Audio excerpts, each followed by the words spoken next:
So I already know the answer to this because we've been working towards this film. We've talked a bunch of times about how you haven't seen this film, but this is how we start this show of ours. So, have you seen The Conjuring? No. Well, you're damn well gonna. Damn.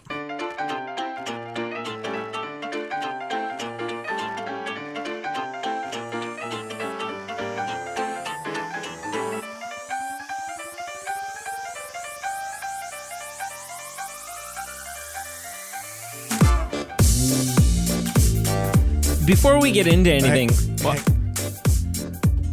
Why would children want to watch this film? who said children would want to watch this film? My daughter, who's in grade 6. Oh, wait a second. Not my daughter who wants to see it, but her class gets a movie day tomorrow. And they're all going to watch The Conjuring? And like last week, the I guess her class, some individuals Took in a her vote. class were like, well, you know what movie we should watch? We should watch The Conjuring. That's amazing. And I'm just like, she's scared because she doesn't want to watch it. Well, they're not going to. The school's not but going to play that. She doesn't know that for sure in the back of her 11-year-old mind. What if? Right?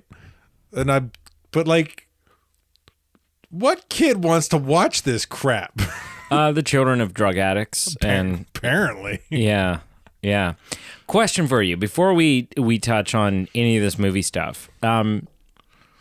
Do you understand, like, how knowledgeable are you when it comes to things like world politics and national debt and like are you like Canadian stuff? Yeah. Well, and just like, you know, I would consider myself to be, I mean, by today's standard, I'm probably more informed than most. Okay.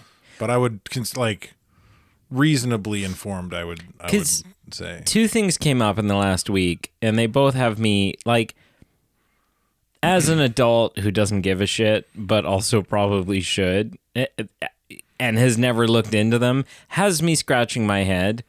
And I feel like they're two pretty reasonable. Like, I think a lot of people out there probably also don't know the answer to these. So I'm going to run them by you real quick and just see if in, like, 30 words or less, you can sum both of them up for me. So the first one is like national debt and like currency and stuff like that, right? Sure. And I'm going to sound stupid here, but really I feel like if you boil it down, the average person doesn't know the answer either, right? They're going to go, wow, that's not how it works. And I'm going to say, okay, smartass, but why? Why is that not how it works, right? Okay. So the government, whether it's the American government, Canadian government, you know, whatever it is, there are things that they would love to do. Some improvements, big projects, quality of life, initiatives, whatever. However, there isn't always... The government doesn't always have the funding to be able to do those things. The money's got to come from somewhere to do those things. Right. So the government's always looking for money to do those things. Well, the government also are the ones that have the facilities that house the machines that print the money.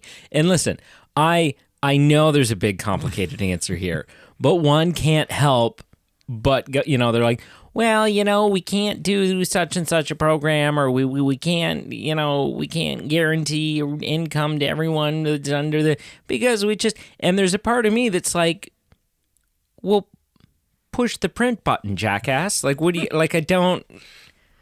Right. Go. Go. Thought we weren't a political podcast. No, this isn't. This is like, well, like I'm just trying to understand why. Like, I know there's a reason. I know it can't work that way. It's, well, you're talking about macroeconomics. Okay. Which I didn't do great on I took 2 years of business school. Right. And I took macroeconomics twice, failed it twice. This is why you don't own a business. I I aced. I like slept in the middle of class and still aced microeconomics. Oh, okay. So you can balance a checkbook. Yeah. You just can't run a But- country. It's the same. Cause some of the concepts are very similar, Right. but on a larger scale. Sure. So it's a lot to do with like supply and demand and the ability to buy supply and produce demand, right? So my rough understanding would be you print a lot of money and now it's worth less. now all of a sudden there's a lot out there, so Creates it inflation. creates inflation. Things now cost more because there's more money out there. Right. And, Okay. yeah. Okay. So, because it would create inflation. That's a Yeah. great answer.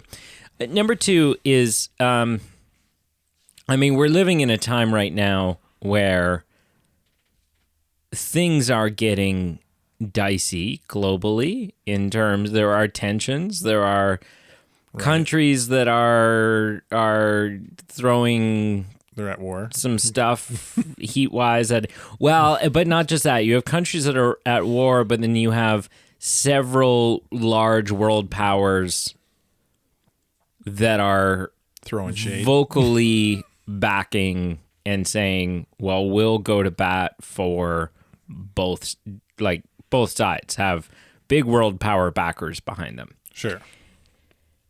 And I'm not saying this is going to be World War III, right? Like, but there was a thing the other day someone was telling me, and then I looked it up and whatever, and the U.S. is actually looking at or is talking about reintroducing drafting, right? So, like, hey, Yeah.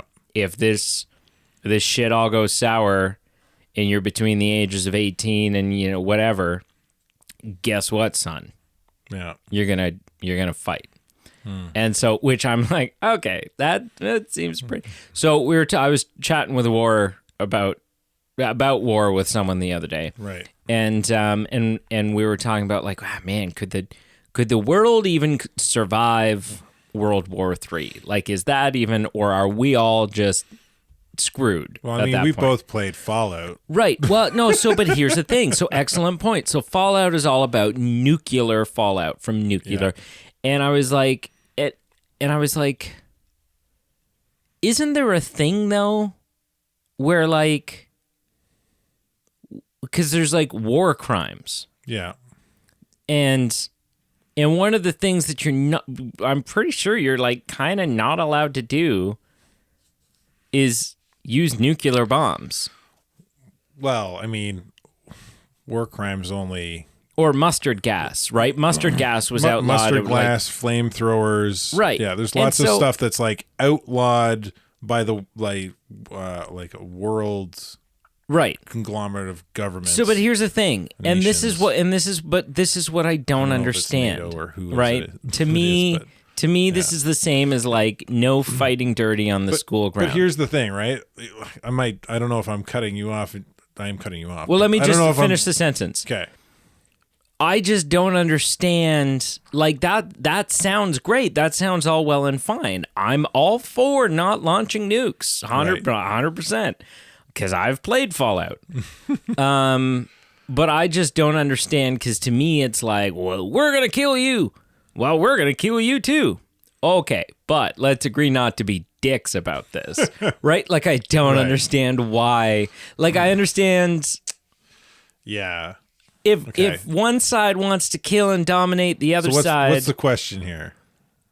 It's just, how is that even a thing? How is it even a thing that we hate and want to kill and annihilate and destroy each other? I don't know.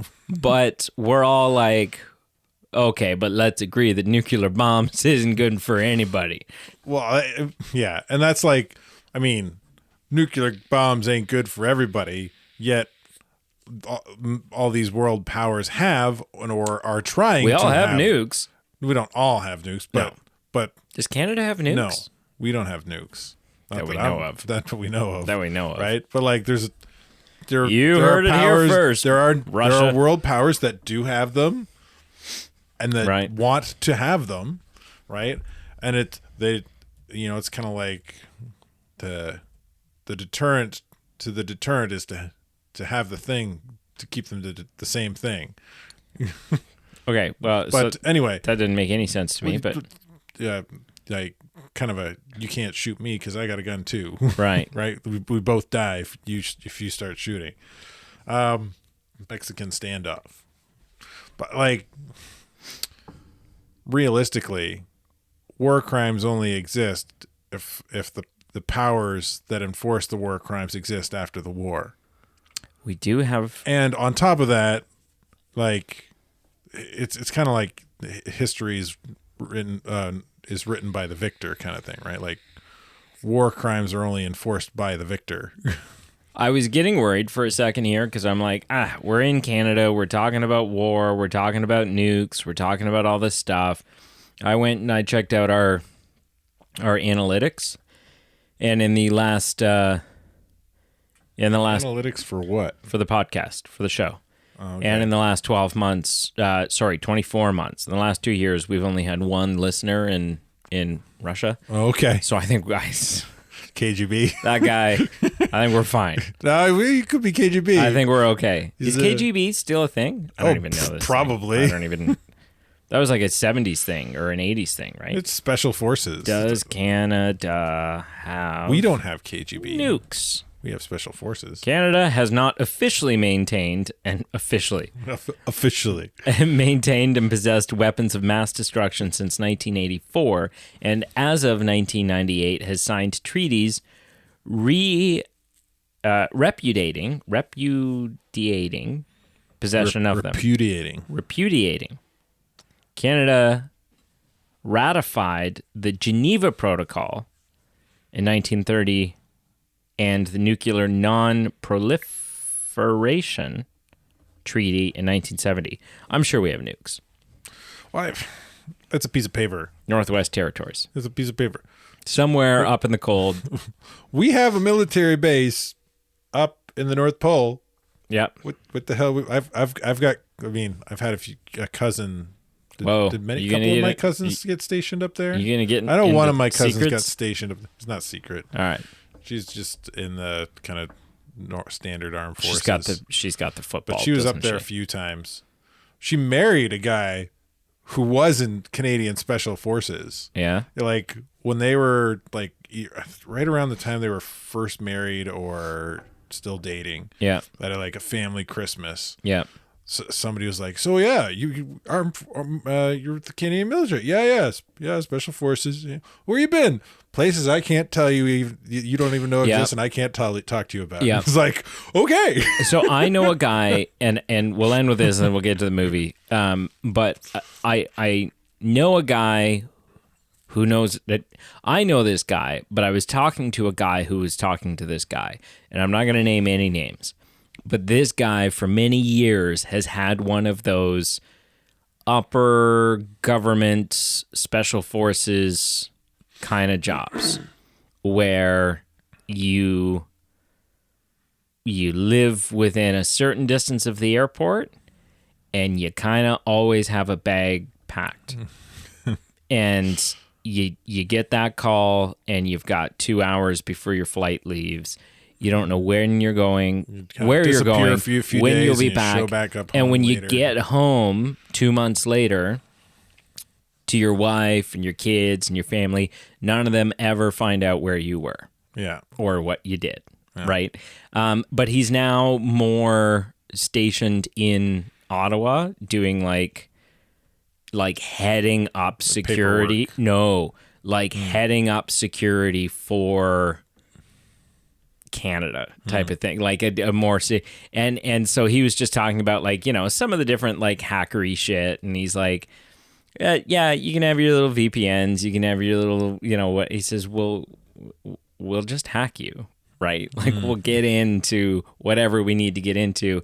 And he told this great thing. He's like, he says, if there's a building that we are having trouble accessing, or we need to bug the building or install a virus or install surveillance software, he says sometimes it's pretty easy. He says, because all you have to do, and he says, and we're not above doing this. He says, all you have to do is go up to, because they're like, we have profiles on everyone, right? He says, so like you find the profile of the single mom custodial staff person who, whatever of this building, and you say, here's $25,000 when you go into work tomorrow, plug this in. Plug this USB stick in. And the struggling mom, single mom, whatever, is not turning down that $25,000 to go plug this thing. She doesn't care about this job, right? So anyways, I don't, just super off topic. Hello and welcome to the Movie Men Podcast. Apparently, we're the B team that talks about military and... What is it good apparently for? Now we're all about talking about... Absolutely nothing. Yeah. That's Carl. And that's Brady. That my government spewing war propaganda talking co-host is Brady. See, now That's that you've Peteism. Now that you've introed this like Pete, I have this sudden desire to just make you uncomfortable. I was talking to my mom the other day. Making me watch this movie tonight. It's working. Wasn't enough. Well, I was talking to my mom the other day, and it was funny because she was unprompted. She was lamenting about how, some of the charm, what makes the show so great a lot of the time, specifically when it's Pete and I, is that like me saying something that clearly makes Pete uncomfortable, and then Pete nervously laughing but not wanting to laugh, and then trying to change the subject, but I won't let him. Like the pooping thing? Like the pooping thing from episode 400. Yeah. Yeah. So that's part of the charm. It just is what it is. Yeah. So The Conjuring. So we are well into. Now, this is the 5th film that I've made you watch. You've also made me watch 5. We're 10 films into this. It's been a bit of a journey. It's crazy to me. 10 weeks we've been doing this for. I've been waiting 2.5 months to show you this film. We're here now. We're here now. It's back there. So we're doing this. We're doing this thing. If this is your first episode listening, again, my name's Go back and watch the other ones. My name is Brady. This is Carl, and we are doing this thing where I every other week get to make Carl watch a film that I have seen but he has not, and Carl on the other weeks gets to do the same for me. And so I have elected to start off this journey with Carl by making him watch one of my favorite horror franchises, probably my favorite horror franchise in the Conjuring universe. And we've been doing it chronologically in timeline order. So we watched... Ooh. Oh, gosh. Cough. Trying to get that witch out of you. Yeah. We watched The Nun, then we watched Annabelle Creation, then we watched The Nun 2, then we watched Annabelle, and now we are into the meat and potatoes of the franchise, which is The Conjuring. Sure. You say so. Carl's not a horror person. No. He's not enjoyed this. No. I want it to end. There's only 3 left. Thank the Lord. After this one, there's only 3 left. And I would say for the most part, though, he has done a pretty good job.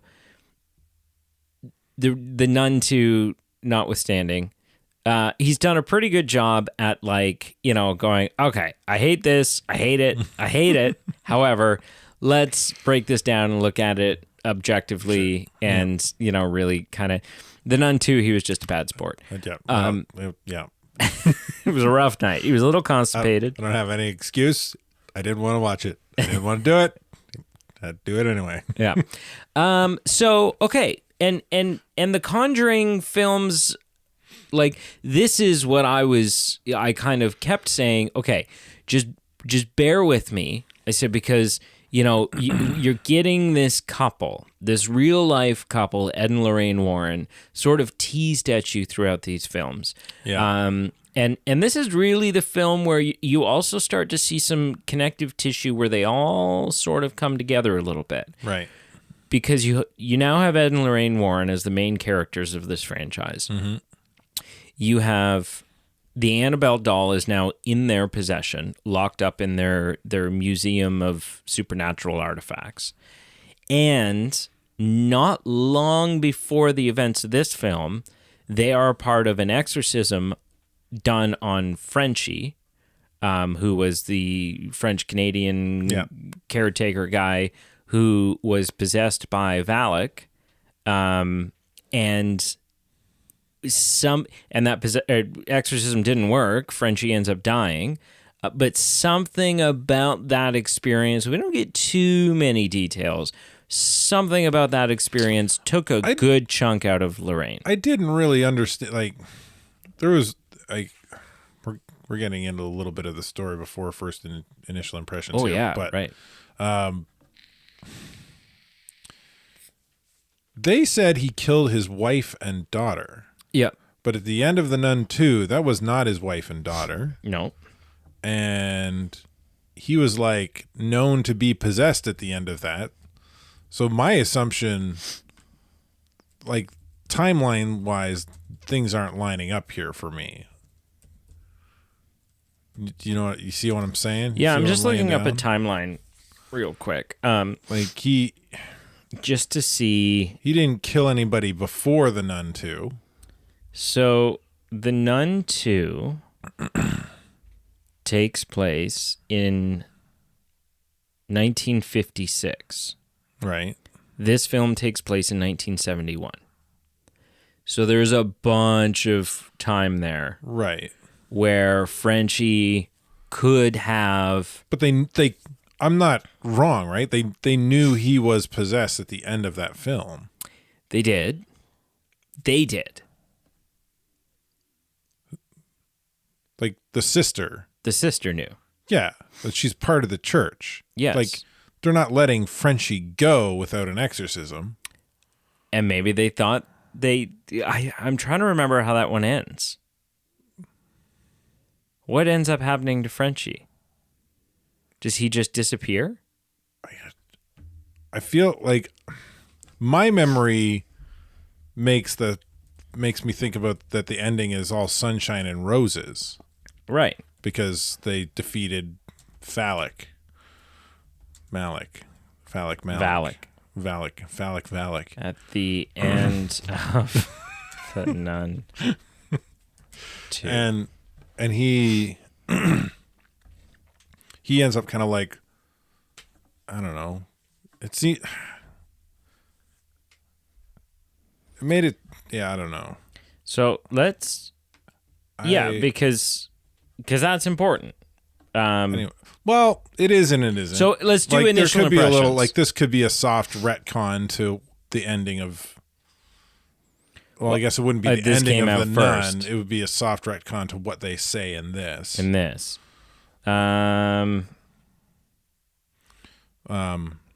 Anyway. Maurice attacks Irene, and causes the bell tower to collapse. Valak appears, lifts Irene into the air, and sets her ablaze like Father Norrit. Irene, however, does not burn, as she is the descendant of Saint Lucy, able to harness the power associated with the relic, the eyes. Mm-hmm. Irene and Deborah pray, banishing the demon and freeing Maurice of possession, or so we think. So it ends with them thinking he's in the clear. The next morning, Irene looks on concerned as she watches Maurice walking with Sophie and Kate. So I think he goes on to marry that teacher. Right. And then turns out something's still in him, or gets back into him. He's not fully depossessed. No. And then he ends up killing her. That sounds like a soft reboot. Why? I don't know. But maybe there's more to come. I don't know. Right? Okay, so initial impressions. Initial impressions. I'm supposed to go first because yes, you go first. So I don't sway your initial impression. With my words of persuasion. I think that this is the strongest entry out of the films that we've watched so far. I think this is the strongest entry, both in terms of compelling characters, also in terms of just a compelling and relatively grounded feeling storyline. And we'll get into that and why I think that is. I don't know if it's the straight up scariest. I mean, there are a couple of really good jump scare moments. But sort of the real climax of the film is more... There aren't a lot of jump scares in the climax of the film. No. It's more just freaky and tense and uncomfortable. But so, I wouldn't necessarily say it's the scariest film that we've watched so far. But I do think it's the strongest entry so far. I think it's the strongest film. What are your thoughts? Actually, I'd probably mirror those thoughts almost exactly. Yeah, it's not. It's you. I think I feel like I care about the characters more. They're more relatable. Yeah. But it's not. It's not scary. It's spooky. It's spooky. It feels more. Yeah. The tension builds. I would say, like, if I just describe the way the tension builds and releases, it's similar to everything we've seen before. Right. But the release of the tension is because of something more positive happening than a jump scare. Right. Okay. Yeah. Like, oh, okay, that danger is past type of thing. Cool. All right. I think this is more grounded. Oh, yeah. Because and I think the reason behind that as I'm watching it is I think it 100% boils down to based on a true story. And so, yes, there's probably in the process of making a film like this, I'm sure there's some embellishments. I'm sure there's some making things a little spoofier than they actually were, or whatever, giving it the Hollywood touch. The chair didn't float up and then flip upside down. So that it just floated a few inches. Yeah, so that it makes a good film, right? But they had a blueprint to work from and some events to stay true to. And I also think that's why it's maybe less scary as a film on its own. Now, you can fixate on the based on a true story fact, and maybe that makes it scarier for you retroactively. Like, you look back on it and go, oh, holy crap. Like, that's like, I don't know. Especially if you start, like, you can go down a rabbit hole of, like, researching the Perrin family and stuff like that. Right, okay. But, which I'm sure you'll do. And, nope. But I think it's also what makes it a little less scary is because they were focused on, okay, how do we take this story and tell it well? This scary story that will have some scary moments in it and tell it well, versus something like The Nun where you're pulling it out of your ass and you're going, how do we make a really scary movie? I don't think that's it. Okay. I think it's got, I mean, yes, it's based on a true story. Air quotes. Because air quotes, because how much of it is actually embellished, like you were saying. So, like, yes, all of that is true, but I don't think that's why it feels relatable. And what was the term you used? Grounded. I think the reason it feels relatable and grounded is because our protagonists are taking such a more like an investigative and scientific approach to it. Right. Like they seem to know their shit versus Exactly. I'm a nun who's never had to deal with any of this Yeah. stuff, and now I'm saving the day. Yeah. Up until because we get a good way through the first act before they're kind of introduced to the family, right? So they're separated from the haunting, from the demonic presence for a good part of the film. And their scenes are just kind of like normal, like a normal film almost. Like there's no real tension in them. They're very kind of plain Jane, we'll say. They're not horror feeling at all. Like the mood, the set that the film is creating when they're on screen is kind of normal for a drama almost. Right. And then you jump back to the family and it's like crazy shit keeps happening. Yes. So, but as soon as they show up, the haunting stuff, like you start meshing the two, and now all of a sudden the haunting stuff seems less, is toned down. The scary turns to spook. Right. They're setting up cameras and they're Yeah. yeah. I will link this in the show notes below. But it's just kind of interesting. Like this just gives you a little bit more of like, here are in 2012, here's the kids from this film, Right, and that's sitting in front of their real life counterparts who are old. Who are old now. Well, I mean, it happened in the 70s, right? Yeah. And so there's that. There is a enlarged photo of this woman here. Is that the witch? Which is the real life Bathsheba Sherman, circa 1885. Here's her gravestone. Broken. Spooky. And here's the house from the film.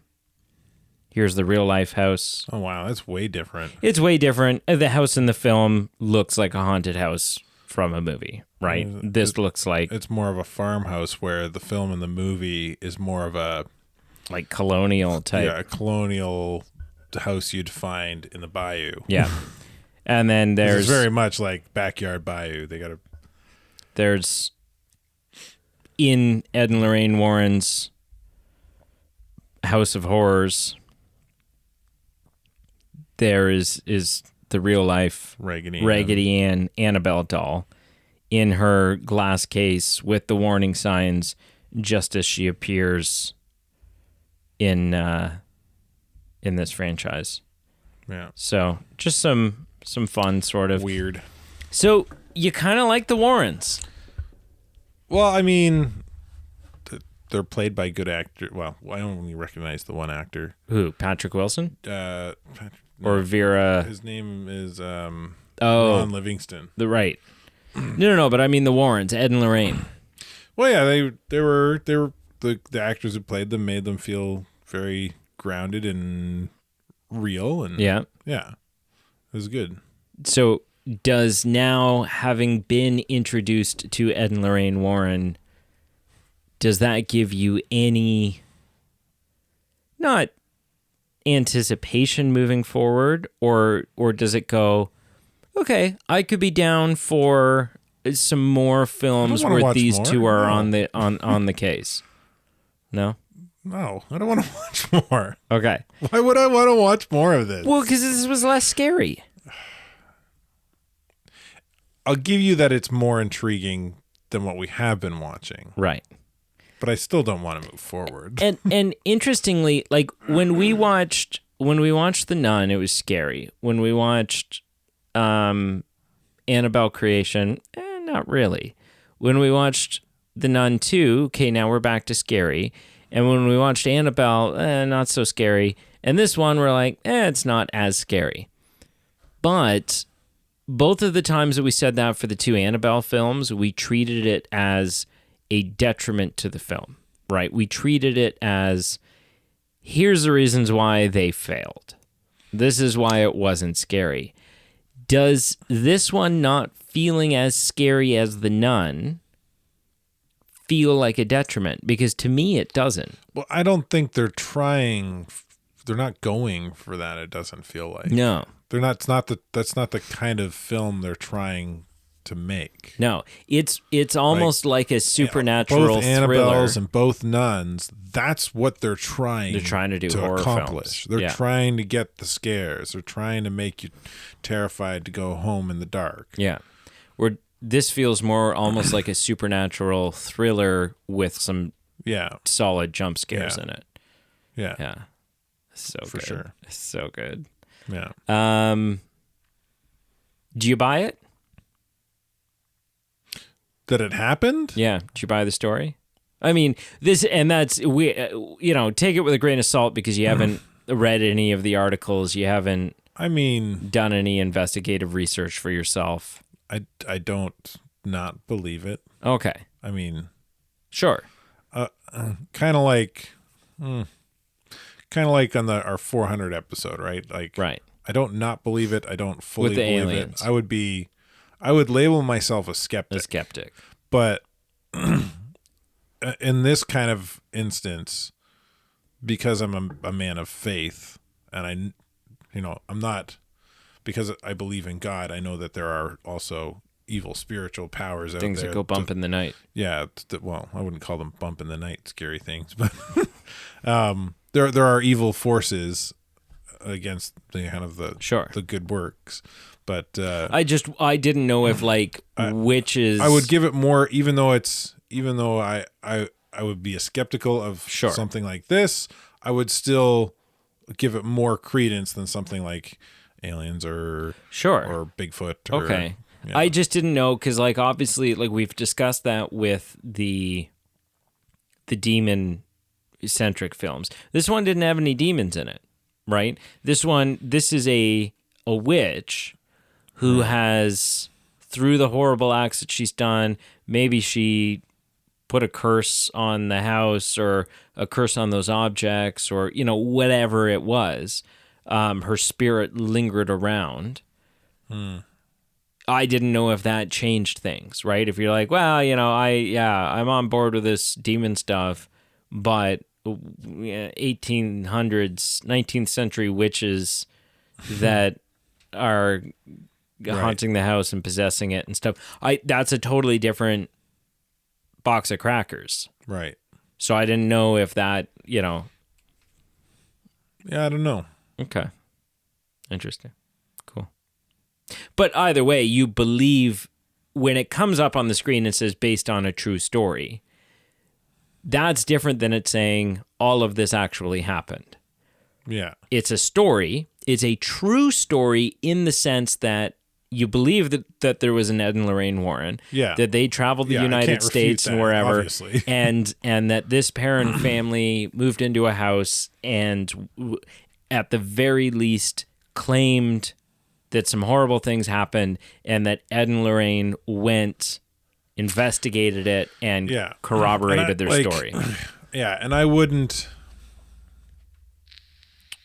I guess I would be skeptical of all that they say has happened, but at the same time, I'm not gonna walk into their little shop of horrors and be like, I'm gonna touch this. This crap's not real. I'm taking Raggedy Ann home with me. Right. You wouldn't hug the Raggedy Ann doll. I wouldn't go near the room. No. I'd be like, hell no.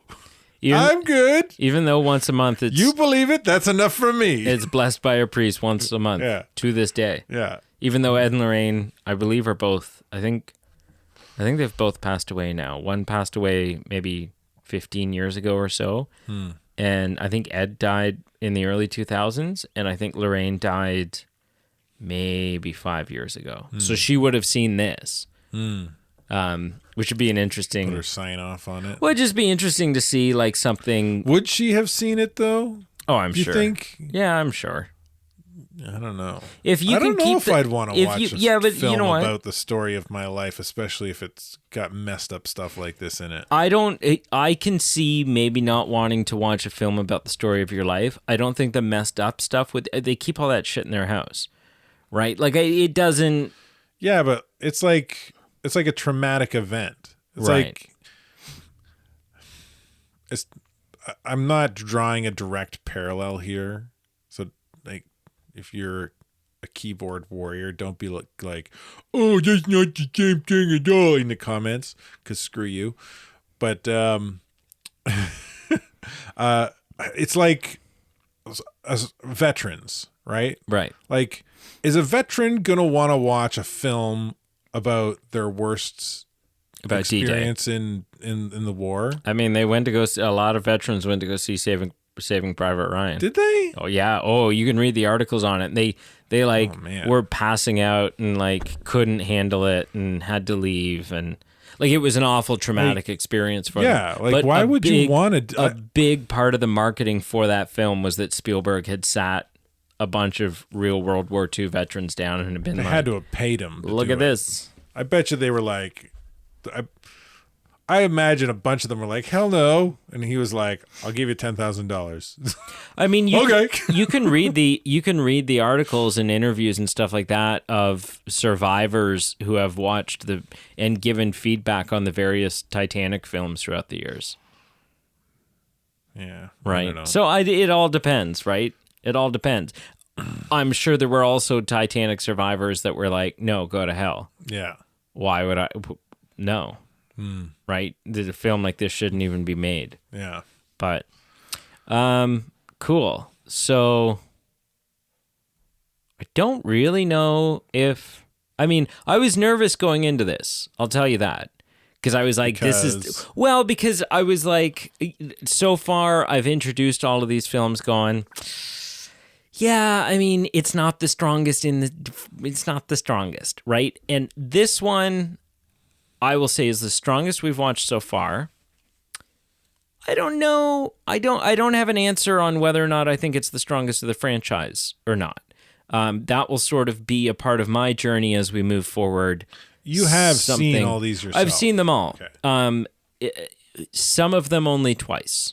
One of them only once. So I'm not quite as familiar with what's to come as I am this one. So yeah, I'm not sure, but I was nervous because this was the first one where I was like, you know, I was said like, just hold out until this film. You're nervous about how I was going to feel about it. Yeah, I was just nervous that we'd come in and you'd go, no, this is the same shit I've been watching and I don't care about the characters and I'm not intrigued and I'm not. And my big thing was wait for The Conjuring. In The Nun, I cared about the characters. Yes, was the other... but you weren't intrigued by any of it moving forward. No. Whereas I said, you know, my big thing was Ed and Lorraine Warren. I said there's something to it. There's this good story and there's something sort of a little bit magnetic about the two of them. They're dynamic. This wonderful scene of Ed being, you know, Lorraine says, we have to help these people. And Ed goes, yeah. I'll start with a Chevy. And he goes and just fixes the truck for him. And Ed's more reluctant because he wants to protect his wife. He wants to protect Lorraine. But then he also is more pragmatic and pragmatic? Definitely practical. I don't know if I'm using pragmatic right there. But he's more practical in how he wants to help too. Well, and they have a great dynamic because... You know, compared to like Sam and Dean Winchester from Supernatural are both just demon hunters. Yeah. They both carry the same role. Yeah. The exact same role. They do the same thing. Now, Dean's a little more punchy. Yeah. Not that Sam can't. Different and Sam's approaches. a little more bookie. Yeah, and then later on, they isn't. try to switch things up when like Sam's like sucking demon blood in order to, gain superpowers and quasi-possessed. Stupid show. But Ed and Lorraine is a different story because Ed is a demonologist. Not only is he a demonologist, he is the only non-ordained demonologist recognized by the Catholic Church, right? So he is the guy. He's the guy. Lorraine, on the other hand, is a clairvoyant. So she actually is, she's not a fortune teller. She got superpowers. She's not, but she's just able to read a room and sense things. And see things. Sense and see things. Gets little visions of, she's not necessarily holding seances and communicating with the dead. There's a dark mist hovering over you right now. Yes. It's an evil presence. I feel it. Right? Whereas she couldn't, and that's what she said. She said, I saw, when we get to see from her perspective what she sees when she first arrives at the parents' house, it's not the little boy. The little boy they had to capture on footage. She couldn't see the witch. She just saw like a dark, shadowy presence, yeah. Right? She was aware like something was mist, there. Yeah. Yeah. So, do you have anything of note that you think is worth adding? Anything that caught you off guard? I liked the scene. Like, it almost feels a little bit out of place, but I think it also is kind of important, kind of the overall storytelling of this in this film. Okay. Where they go to the place that isn't haunted. Yes. Right. It's like it feels a little bit out of place, but it also most of the time it's not kind of haunted. sets up the coming interaction between them and the haunted family. Well, and it validates Ed and Lorraine that they're not people who are going into every place going, your place is haunted. The pipes are cold. There must be a ghost. Yeah, no, they're like, look, we're down to earth. We're not trying to sell you anything. We're trying to help. They're not snake oil salesmen. Yeah. That's a great scene. Yeah, we'll get rid of this ghost if you give us $2,000 and we'll deal with it for you. Ooh, so I will tell you the next the next film that we'll watch in this franchise is not a Conjuring main film. Okay. It is the final of the Annabelle films. It's called Annabelle Comes Home. Okay. But I will also tell you that it is set between the events of this film and the next Conjuring film, in which Annabelle is she's in the Warren home. Right. And so it is, although it's technically a spinoff, it is a Warren, Ed and Lorraine Warren and Judy Warren, their daughter, heavy film. Right. So we're in the world of Ed and Lorraine moving forward. The next time we do see Ed and Lorraine in a Conjuring film, we do get a fun little Easter egg at the beginning because one of the cases that Ed and Lorraine were a part of is the Amityville case, the Amityville horror house. Okay. Which even if you haven't seen them, you recognize the house, right? I've heard the name before. That's about it. I'll show you the house. You may have showed me a picture. I don't know. Well, no, and I'm sure you've just seen Amityville horror house. You'll recognize the house with the two half moon windows.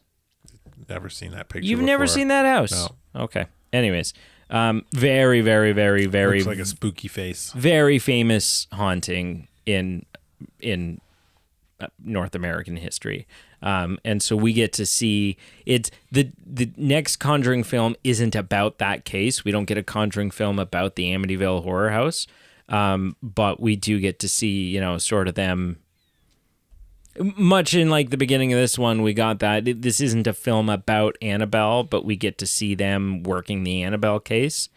We get to see, so just some fun nods at all the crazy, cool, weird shit that you're so uncultured when it comes to history. All right, sir. This isn't history. This is so I guess I'm supposed to go first. culture. I'm supposed to tell you. Yeah, you give me your score first. Okay. Well, you have to ask me. Person who picks goes first. Okay. So what'd you think? What would you rate it? I give this an 8. I give it an 8 out of 10. That's pretty high. I want to leave some room to go higher. Oh, okay. On future films. Just in case? Just in case. I don't know that I will. Okay. In which case I might want to rethink this one down the road, but I won't. But I'm giving it an 8 because I do want to leave myself room to go higher. I believe that's the highest. That's the highest you've rated yours? Yes. The Nun I gave a And 7.5, right? Monty Python you gave a 7.9, so yeah. This is just squeaking out Python. Edging out Python. Yeah.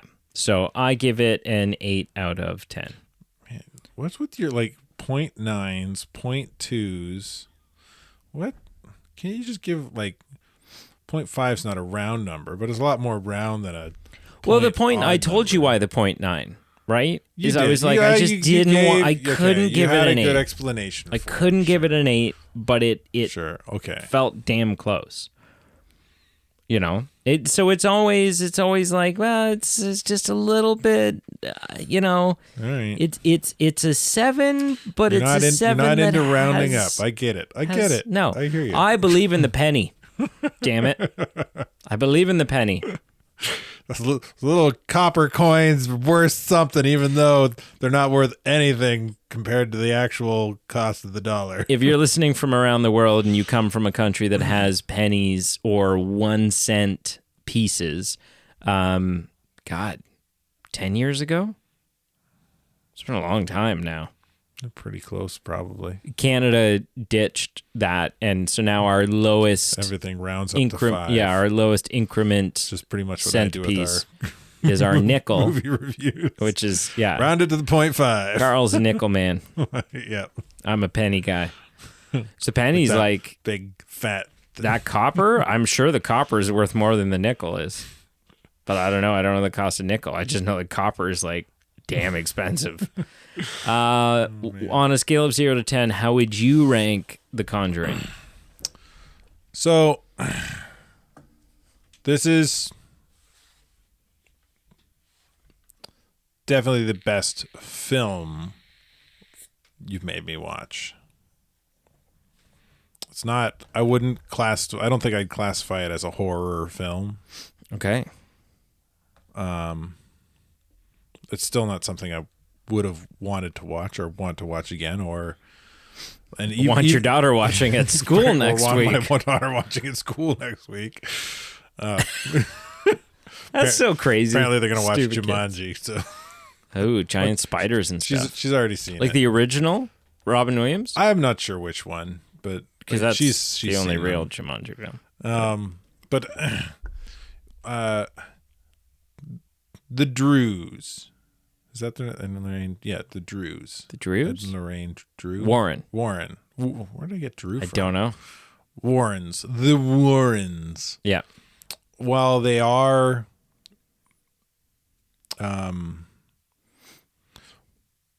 intriguing and interesting characters, and I enjoyed watching them in this film. Yeah. I don't want to continue the journey. Right. I am not intrigued. Doesn't mean curious. Okay. Well, it does, but no, I think it does. No, I think by definition of the word, is it a synonym? Google.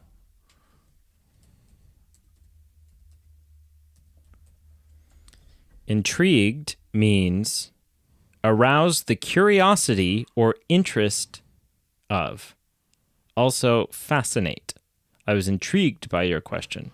Okay. Also, make secret plans to do something illicit or detrimental to someone. So I'm intrigued to continue this because I want to do something that's detrimental to you. So okay, how do I put this? What's the words I'm looking for then? I am intrigued about them, Right. but I don't like. What's the word to say that I like? I'm not curious enough. I'm not intrigued enough or curious enough. I'm not inquisitive about what happens next. There's not enough. Right. There's not enough liquor in the world to make me willingly want to do this. So our tradition with the podcast, with this sort of series that we're doing, the first time watch series, is we each sit and drink a beer while we're watching it. You took 2 sips out of yours. Yeah. Yeah. It was a nasty beer. Yeah, but you're always like, that's alcohol abuse. I'm going to drink it anyways. Yeah, this one was nasty. It was that nasty. I didn't Okay. like it at all. No. All right. Yeah. All right. I'm just glad the next batch is on you. Yeah. Huh. So, All right. yeah. So what's your score? My score, I give it a 7.5. So it's 0.5 better than. Hit the tab under the. No, don't do that. Don't do that. Why? How come I can't see the? There should be a tab underneath. Under a tab underneath what? You know, there it is. Tabbed. Oh, you moved them all over here? Yeah, the ones we watched anyway. Well, then why is the scores also on the other one? Because I did this after I put the scores in the other one. Oh, okay. This is just easier to see all the stuff we watched All right. quicker. Cool. Yeah. All right. Well, what'd you watch this week? Oh, good. Yes. Well, I continued my journey in One Piece. Yeah. What episode did I say I was at last time? I don't know. I think I said like 800 or 900. I don't know. was way off. I'm only in the 700s. That's what I thought. Still a lot. It's still a lot. And I did start like several hundred episodes in as well, because I had several years ago started and then stopped watching. But no, I outside of One Piece, I only got one movie in. Are you? Sorry, hang on. Are you? You're pretty Excel savvy. Yeah. Okay. What I want is, first of all, this has got to just switch this to a 7.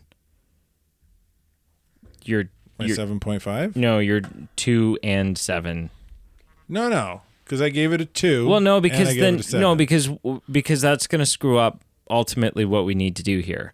What do you want to do? I want at the bottom column here for you to, and I don't know how the formulas and stuff. You want like an that average? I want an average. Okay, I can do that easy. Because I want to know, It's a simple formula. on average, who's happier with the other person's okay. suggestions. Yeah, I can do that. Yeah. That's not hard. That's a really simple formula. Cool. So in which case it can't be a 2 and a 7. It's just got to be a 7. No, I do have to change it. So Yeah. I'll give it the 7, and then I'll put a note or a comment that says. So you watch more One Piece. I watched more One Piece, and I got one film in. I've been working a lot of nights lately, to my wife's chagrin. With my job requires me to work evenings, and anyway. And there's 3 podcast evenings this week, essentially. Yeah, we're all hanging out. We're all hanging out tomorrow, and Pete's like, it's a movie men outing. But specifically work-related means I take time off during the day somewhere else in the week. Yeah. So like the last couple Wednesdays I haven't worked at all, and I stay home all day, and I catch up on housework and stuff. Do the dishes. And I often fold laundry and watch TV. Yeah. Because I'm the laundry guy in the house. Ew. So get explains. I get a couple bins of laundry, and then I explains a sit lot. down and I put on One Piece, or I watch a film. And anyway, so I watched The Retirement Plan. Ooh. Interesting. With our very favorite actor on this podcast, Mr. Nicolas Cage. Uh-huh. It was fun. You're on a Cage kick. It was a good film. I mean, this is the first Cage film I've watched in a while. We talked about Nicolas Cage, and it was one of his films was the one I wanted to see in theaters. That's right. But it was a fun film. It was kind of like kind of the guy like Taken, or what was the other one? Not Old. What's Taken? there was Taken. There was John Wick. Not John Wick. It's kind of Nobody. Nobody. Yeah, kind of Yeah. like Nobody. There's a few other films where like old hitman. I guess kind of John Wick. John Wick is kind of in that. Yeah. He's a lot younger than from the guy than Liam Neeson from Taken, and the guy from Nobody. And Who is? John Nicolas Wick? Cage. How old's Nicolas Cage? Well, in this film, he's old. He's a grandpa in this film. but essentially, the film structure, Nicolas Cage is 60. well, in this he's like portrays like a 60 to 70-year-old. Oh, okay. Anyway, he the simplified story is old ex-military guy, Okay. retired, gets forced kind of quote unquote back into action because some sort of family occurrence forces him to. Yeah. And he kicks butt and takes names and is an unstoppable force. Okay. And it was fun. So There was some cheesy moments, some good Nicolas Cage one-liners. I'd recommend it. It's fun. So the three actors that we're talking about here are Nick Cage, Keanu Reeves, and Bob Odenkirk. Right. And Liam Neeson. And Liam Neeson. How old? No, don't. I'm going to check how old he was when he made the film. It's risky. Hang on. Okay. It's risky. It's Who? like Nick Cage? Liam Neeson. Liam Neeson made Taken like Oh, yeah. Okay. 10, good. 15 years 2008. ago. Yeah. Okay. So I'll factor that in. I'll do the math on that real quick. Okay. And the first John Wick? No, okay, you've got a point. John, I mean, John Wick, the first John Wick's only like 6 or 7. Okay, so I'd say almost 15 for the first Taken. 2008. Yeah. So just out of curiosity, to hell with all that, but how old would you say Liam Neeson is now? Oh, he's got to be pushing 80. 72. Really? How old do you think Bob Odenkirk is? 60s? That's broad. Give me 65. 61. How old would you say Nick Cage is? You just told me he was 60. And how old would you say Keanu Reeves is? He's 55. 59. Okay. They're all right around the same age then. They're all right around the same age. Bob Odenkirk looks a lot older than Keanu Reeves. Nick Cage in that film looks Yeah, I'm looking old. at a picture of him from it. Like out of all of them, Bob Odenkirk looked pretty old and wore out. But man, Nick Cage in that film, yeah, man, he looked like the rust had seized up the joints some time ago, and it was a good film. Ron Perlman, Ashley Greene, Jackie Ron Earl Perlman Haley. in that film was great.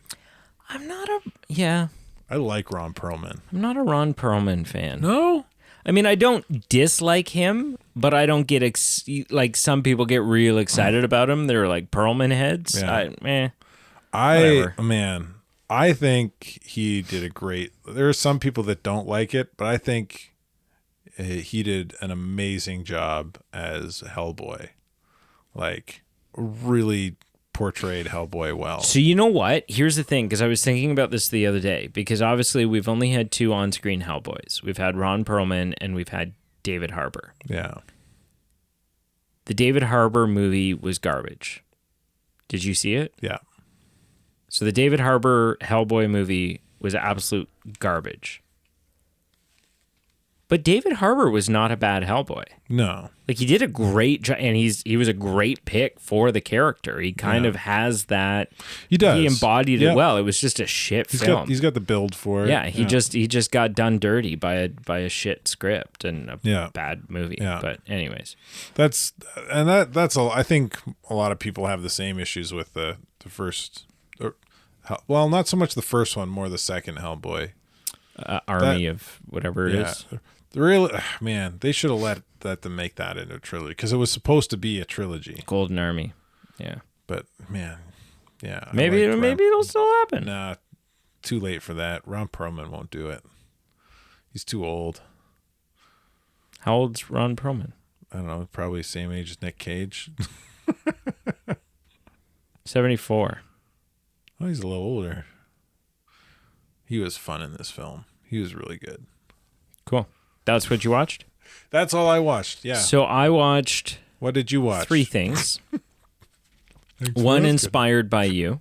Oh, really? Something I put out there and you were like, I'm going to watch it. Well, I was just curious. Was it the homework one? No, what'd you give me for homework? Was it Damsel or was it something else? I don't know. What did you watch? So I'll save the one from you for last. Right. I watched Unfrosted, the Jerry Seinfeld Pop-Tart movie that's on Netflix right now. Okay.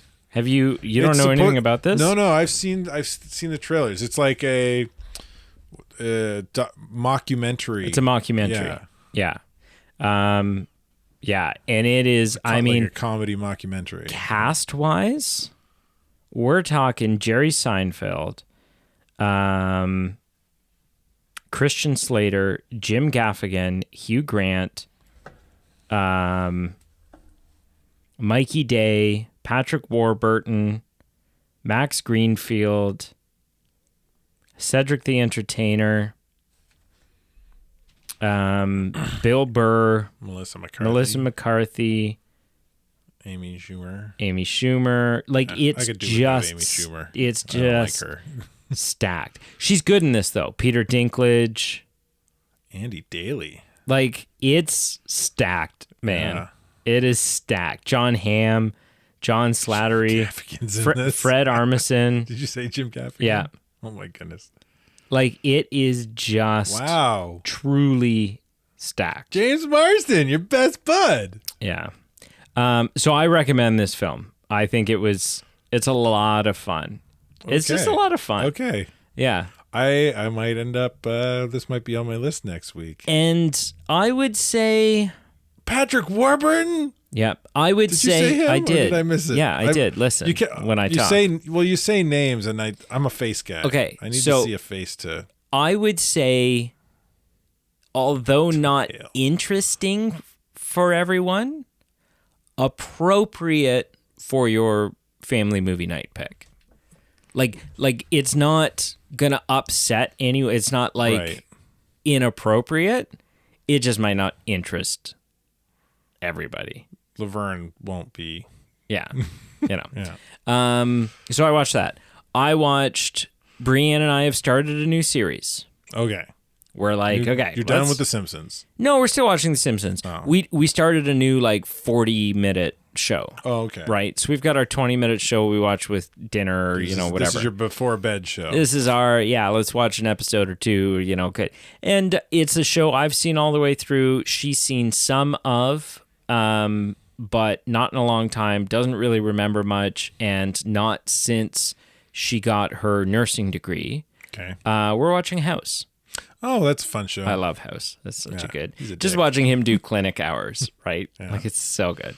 And then I watched the first 2 episodes because of you. I watched the first 2 episodes of Bridgerton. Oh, did you really? I did.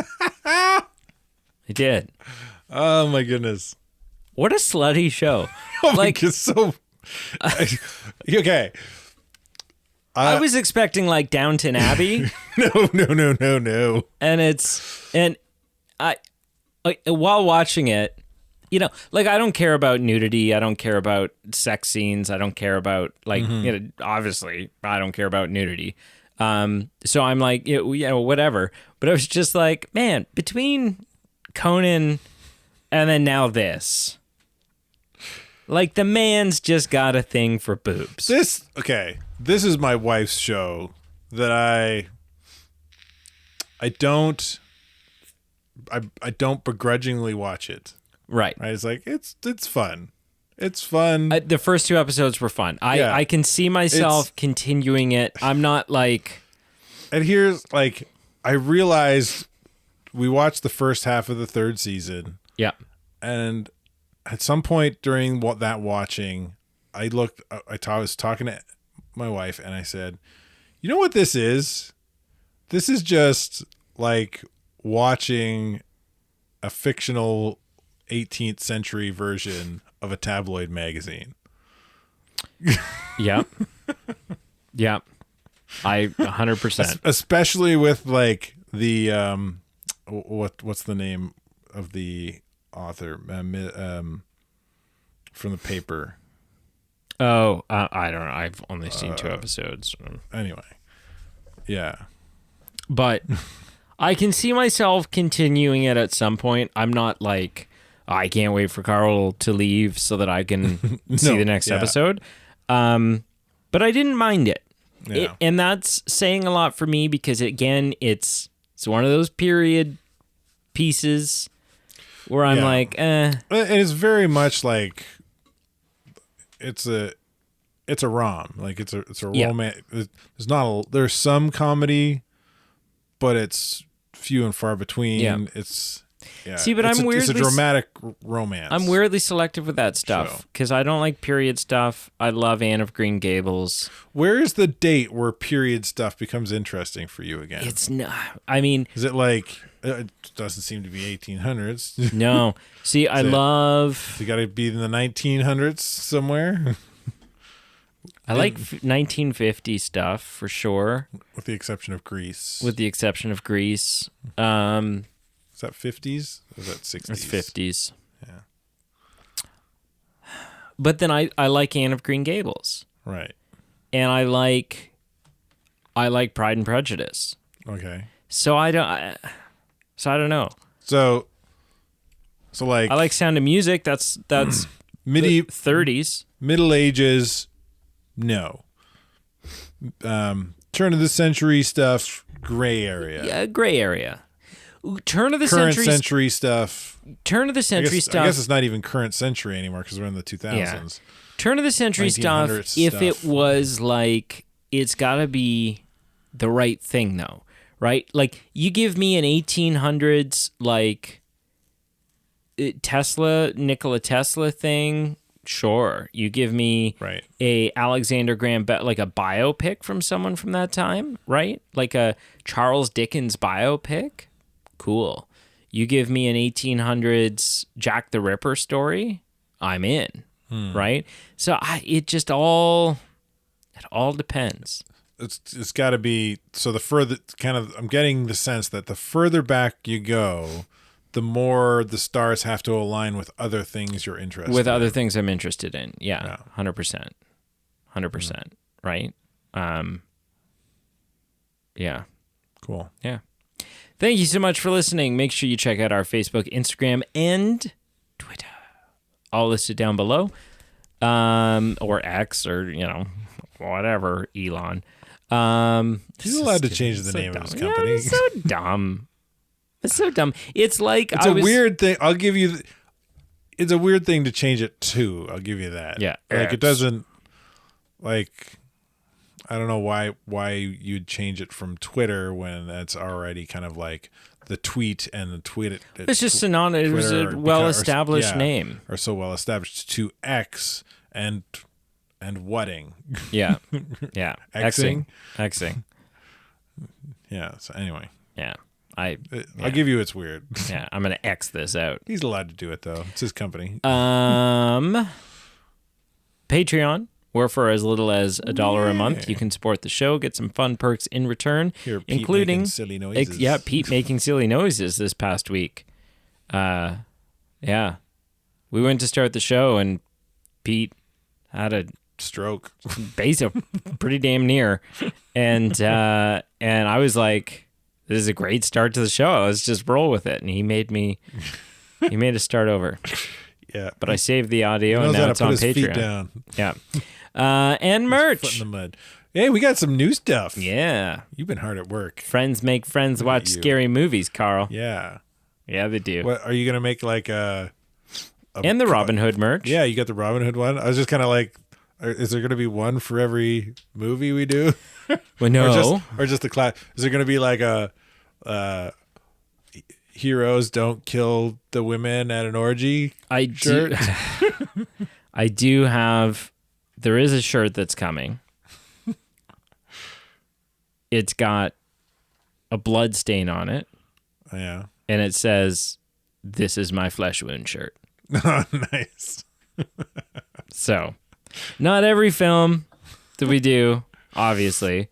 Only the ones we rate high enough. But and just like Or things low that enough. felt, like the Friends Make Friends Watch Scary Movies thing made sense because it's been a been thing. such a thing. journey. We had two. That will continue we for had, 3 more episodes. We had 3 Robin Hood films in a row, so that kind of felt 2 Robin Hood films. or 2, yeah.